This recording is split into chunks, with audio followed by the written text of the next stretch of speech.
Hello everybody, and once again welcome back to Tech and Purpose YouTube channel. Today in this video I'm going to show you how you can turn off email updates notification in Quizlet. So make sure you follow my step till the end.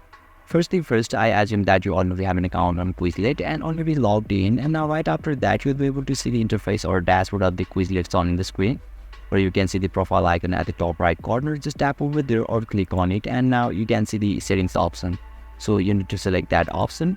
And now you need to scroll a little bit down unless you find the email update section, and in this section you can see the two options. We simply need to disable this one and you'll be able to turn off email updates notification successfully. So basically this is how you can turn off your email updates notification in Quizlet, and if you still encounter any issue during this process, feel free to leave a comment and I'll be happy to assist you. If you found this video helpful, please give it a thumbs up, and if you are new to this channel, make sure to hit the subscribe button and set the bell icon to on so that you can stay updated with our latest content. Thank you for watching, and I'll see you next time.